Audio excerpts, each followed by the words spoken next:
तो आप टाइटल देखकर इस वीडियो में आए हो, मतलब आपको थोड़ा बहुत नॉलेज चाहिए या फिर आपको भी सीखना है कि अपना पोर्टफोलियो खुद मैनेज कैसे करें।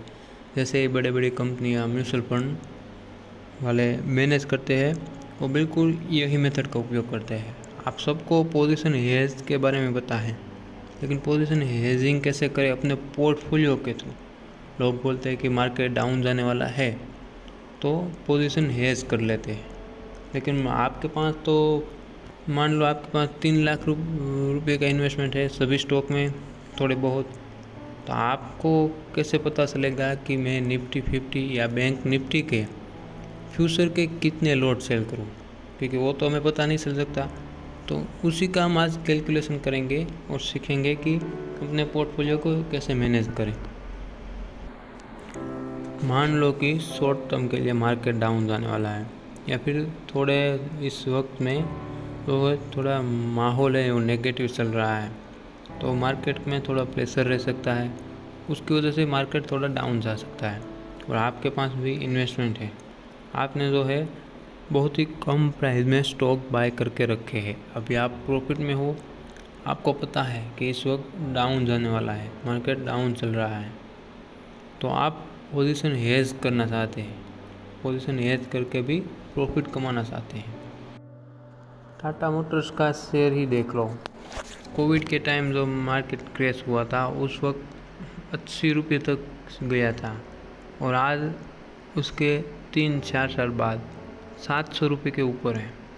मतलब आपको पता है ये टाइम ख़राब चल रहा है, इसकी वजह से डाउन जा रहा है, लेकिन आज नहीं तो कल थोड़े टाइम के बाद या फिर वही प्राइस में आएगा और उससे भी ऊपर जा सकता है। इसकी वजह से आप जो अपना पोर्टफोलियो है वो स्क्वेयर ऑफ नहीं करना चाहते, या फिर जो लोग बड़े लोग होते हैं उनकी इन्वेस्टमेंट करोड़ों में होती है, तो वो सभी स्टॉक है जो टाइम पे सेल नहीं कर पाते, तो उसकी वजह से क्या करते हैं, जो उसको पोजीशन हेज कर लेते हैं। तो उसके बारे में हम सीखेंगे, अपना पोर्टफोलियो खुद मैनेज करें, है पोजीशन हेज कैसे करें और हेज करके पैसा कैसे कमाएं। तो फाइनेंशियल क्राइसिस में अपना पोर्टफोलियो को कैसे मैनेज करें, पोजीशन कैसे हेज करें, फ्यूचर के कितने लॉट सेल करें, उसी के बारे में हम जानेंगे। तो वीडियो शुरू करते हैं। How to manage your portfolio. तो मान लीजिए आपके पास 1 लाख रुपए का इन्वेस्टमेंट है और 5 स्टॉक है। हमने मान लिया कि हमारे पास 1 लाख रुपए का इन्वेस्टमेंट है और 5 स्टॉक है। मैंने लिखा 500 स्टॉक का नाम लिखा, टाटा मोटर्स है, रिलायंस है, अदानी एंटरप्राइज है, TCS है और SBI है। तो इन सभी स्टॉक में मेरा कितने रुपए का इन्वेस्टमेंट है, उस हिसाब से कितना परसेंटेज होता है वो हमें देखना है। मेरे पोर्टफोलियो के हिसाब से यहाँ पर टाटा मोटर्स का परसेंटेज है 35%, अदानी एंटरप्राइज का है 15%, रिलायंस का है 25%, TCS का है 20% और SBI का 5%। तो 1 लाख का पोर्टफोलियो है, उसमें मैंने 35,000 इन्वेस्टमेंट किए हैं टाटा मोटर्स में। तो टाटा मोटर्स का कितना हुआ, 35% हुआ। अदानी एंटरप्राइज में मैंने 15,000 जो है इन्वेस्ट किए, तो उसका 15% हुआ। तो उस हिसाब से मैंने यहाँ पर सभी के परसेंटेज निकाल लिए हैं।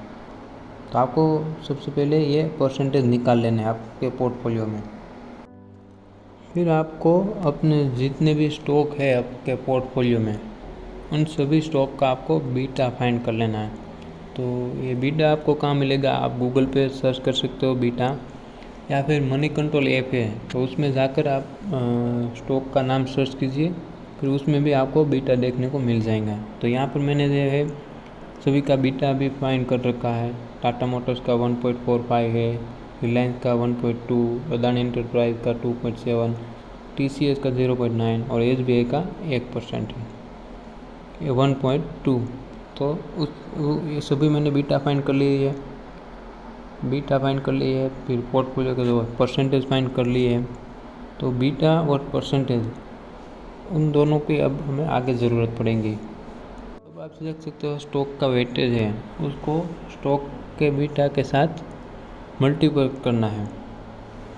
तो यहाँ पर देख सकते हो आप टाटा मोटर्स का जो हमने परसेंटेज फाइंड किया था, रिलायंस का, फिर रिलायंस, अदानी एंटरप्राइज, TCS, और SBI, ये सभी का हमने बीटा जो परसेंटेज फाइंड किया था, ये सभी परसेंटेज आपने पीछे दिखा देता हूँ एक बार।